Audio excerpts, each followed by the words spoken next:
प्यारे बच्चों, अस्सलाम वालेकुम रहमतुल्लाहि व बरकातुहू।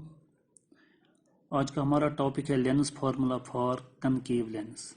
इससे पहले हमने कन्वेक्स लेंस को लेके इस फार्मूले को डिराइव किया और वहाँ कन्वेक्स लेंस में हम जानते हैं रियल इमेज भी बनती है और वर्चुअल इमेज भी बनती है। तो दोनों केसेस से हमने डिराइव किया इस लेंस फार्मूला को, रियल इमेज लेके भी उसको डिराइव किया और वर्चुअल इमेज लेके भी डिराइव किया कन्वेक्स लेंस में। तो अब हम कनकेव लेंस की बात करेंगे। तो कनकेव लेंस में एक ही टाइप की इमेज बनती है, वर्चुअल इमेज, तो इसलिए इसमें एक ही केस है। तो आज हम इस लेंस फार्मूला को डिराइव करेंगे बाय कनकेव लेंस को लेके। तो मानते हैं ये हमारा कनकेव लेंस है,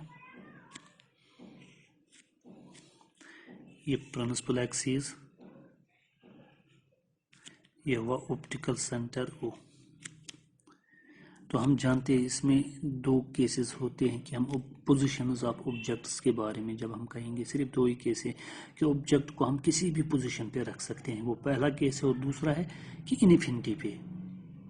तो दोनों केसेस में वर्चुअल इमेज ही बनती है। जब इमेज की बात करेंगे तो वर्चुअल इमेज है, जब हम कन्वेक्स लेंस की बात करें तो वहाँ रियल इमेज और वर्चुअल इमेज। इसलिए हमने पहले रियल इमेज की बात की, उस वक्त डिराइव किया, फिर वर्चुअल इमेज तो उस वक्त डिराइव। इसमें तो वर्चुअल इमेज ही बन जाती है दोनों केसेस में। तो ऑब्जेक्ट को हम कहीं पर भी रख सकते हैं, at any position except infinity, AP। तो हम कहते हैं कोई रे ऑफ लाइट इस ऑब्जेक्ट से आई पैरेलल टू प्रिंसिपल एक्सिस। तो हम जानते हैं इस पर रूल, ये यहाँ से रिफ्लेक्ट होके जाएगी, यानी डाइवर्जिंग रे है, ये दूर चली जाएगी प्रिंसिपल एक्सिस से। तो अब अगर हम इसको बैकवर्ड डायरेक्शन में एक्सटेंड करेंगे तो हमें क्या लगेगा कि जैसे ये फोकस से होके गुजर रही है। इस रिफ्लेक्टेड रे को अगर हम बैकवर्ड डायरेक्शन में प्रोड्यूस करेंगे तो हमें क्या लगेगा, ये इस लेंस के फोकस में से होके गुजर रही है। तो दूसरी रे ऑफ लाइट हम कहते हैं इस ऑब्जेक्ट से आती है और ऑप्टिकल सेंटर के थ्रू चली जाती है। जब कोई भी रे ऑप्टिकल सेंटर के थ्रू चली जाती है तो वो अनडिविएटेड होती है। तो ये रिफ्लेक्टेड रे है। तो जहाँ पर ये reflected ray appears to meet, यहाँ पर हम देख रहे हैं ये दूर जा रहे हैं आपस में, दे अपीयर्स टू मीट। जब इसको बैकवर्ड डायरेक्शन में हम इसको प्रोड्यूस करेंगे और इसको भी यहाँ से बैकवर्ड डायरेक्शन में प्रोड्यूस करेंगे, जहाँ पर ये मीट करेंगे वहाँ पर इमेज बन जाएगी। तो ये हमारी इमेज है A', B', ठीक है। और इस पॉइंट का नाम भी मैं कुछ रखता हूँ से D, इस पॉइंट का नाम D है, ठीक है। अब अगर हम देखेंगे यहाँ पर O से A तक जो डिस्टेंस है, इट इज ऑब्जेक्ट डिस्टेंस, और ऑब्जेक्ट डिस्टेंस को हम U से डिनोट करते हैं। और हम यहाँ से देख रहे हैं, यहाँ से यहाँ तक, यानी इस डायरेक्शन में आ रहे हैं, जबकि हमारी इंसिडेंट रे की डायरेक्शन ये है, यानी इसके अपोजिट हम आ रहे हैं। तो इसका मतलब ये माइनस लेना है। OA' जो है ये इमेज डिस्टेंस है, इमेज डिस्टेंस ऑप्टिकल सेंटर से इस इमेज तक जो डिस्टेंस है उसको कहते हैं इमेज डिस्टेंस। और ये भी हम इसके अपोजिट आ रहे हैं, तो फिर ये माइनस भी हुआ। और OF जो है इट इज़ फोकल लेंथ, और फोकल लेंथ को हम F से डिनोट करते हैं।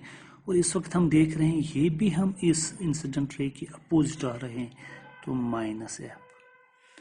तो अब हमें ऐसी ट्रायंगल लेनी है जिस तरह हमने पिछले दो केसेस में देखा कि OA जिसमें हो OA' हो, OF हो, और खासकर AB और A', जिन ट्रायंगल्स में हो वो ट्रायंगलें हम लेने की कोशिश करेंगे, खासकर AB और A', जिन ट्रायंगल्स में हो। तो अगर हम देखेंगे AB किस ट्रायंगल में हम ले सकते हैं, ABO एक ट्रायंगल हो सकती है ABO, और दूसरी ट्रायंगल AOB, और दूसरी ट्रायंगल हम कह सकते हैं A'OB, AOB और A'OB, ठीक है। इनमें AB और इसमें A', B' आएगा। ज़रा ये दो ट्रायंगल सिमिलर है, इनको सिमिलर करने की कोशिश करेंगे।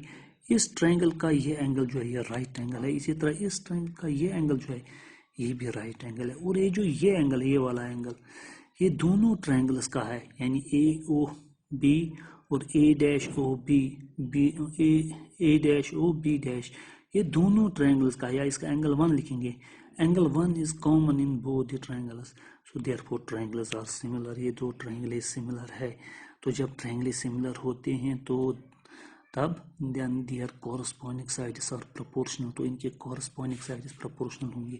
अब अगर हम इस ट्रायंगल का, बड़ी ट्रायंगल का ए बी साइड लेंगे तो छोटे ट्रायंगल का कॉरस्पॉन्डिंग साइड कौन होगा, A dash B dash is equal to, इस ट्रायंगल का अगर ओ ए लेंगे साइड तो छोटे ट्रायंगल का कॉरस्पॉन्डिंग साइड कौन है, ओ ए डैश, तो ये हमारी इक्वेशन फर्स्ट बनी। अब हम ऐसे ही कोशिश करेंगे और दो ट्रायंगल लेने की जिनमें हमें ए बी और ए डैश बी डैश हो।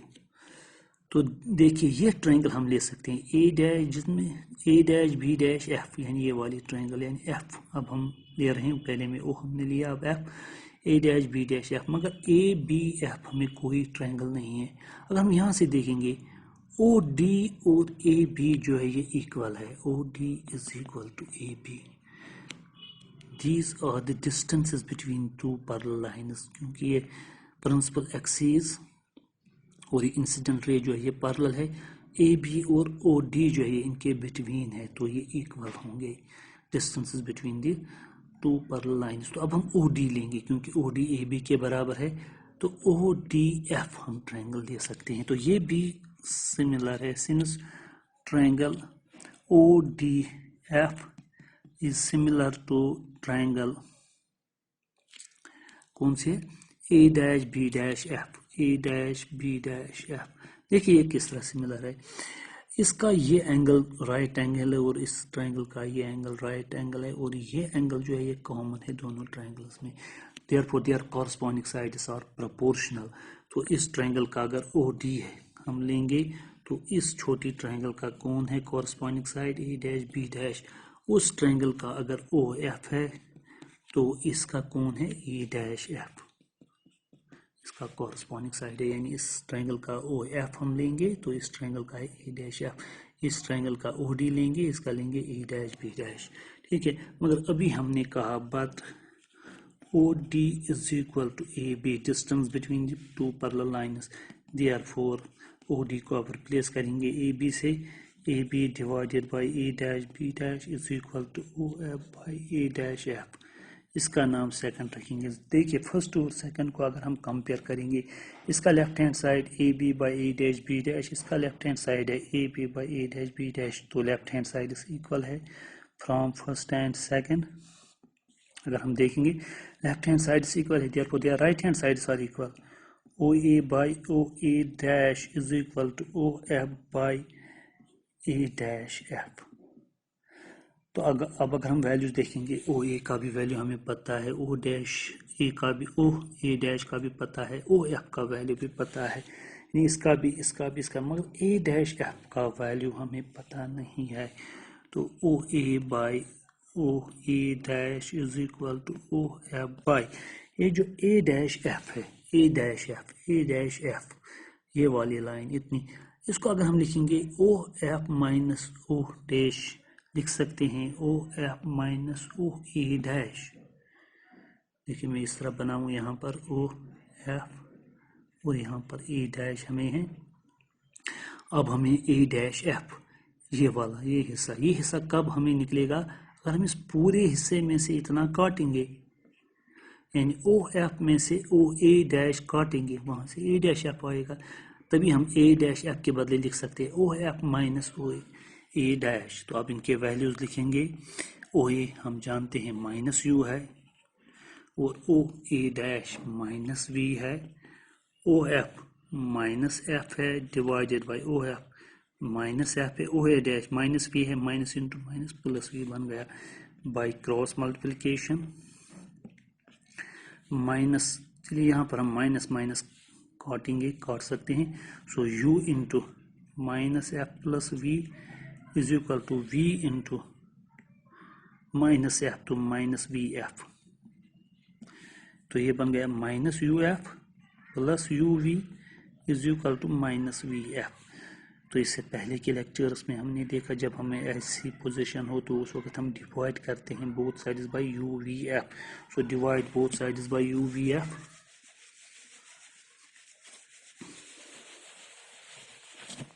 Divide both sides by UVF we get, तो माइनस UF को भी UVF से डिवाइड करेंगे प्लस UV को UVF से डिवाइड करेंगे is equal to minus VF। Minus VF इसको भी UVF से डिवाइड करेंगे UF UF UV UV VF VF cancel, which implies that it is minus 1 by V plus 1 by F is equal to minus 1 by U। इस minus 1 by V को वहाँ ले जाएंगे, यहाँ रहेगा 1 by F is equal to, ये वहाँ जाके पॉजिटिव बनेगा प्लस बनेगा 1 by V और वहाँ से minus 1 by U है। So this is the Lenz formula। तो अभी हमने देखा 3 केसेस हमने लिए कि कन्वेक्स लेंस में हमने 2 केसेस लिए, रियल इमेज और वर्चुअल इमेज, और कनकेव लेंस का भी एक केस लिया। तो तीनों केसेस में हमने देखा कि लेंस फॉर्मूला सेम रहा। तीनों केसेस में डिराइव करके हमने लेंस फॉर्मूला यही निकला, हमें 1 by F is equal to 1 by V minus 1 by U. तो इससे हमें ये पता चलता है लेंस कोई भी हो, चाहे कनकेव लेंस हो या कन्वेक्स लेंस हो या रियल इमेज हो, इमेज भी कैसी हो, रियल इमेज हो या वर्चुअल इमेज हो, तो फॉर्मूले पे कोई भी फर्क नहीं पड़ता है। फॉर्मूला हमेशा सेम है, 1 by F is equal to 1 by V minus 1 by you.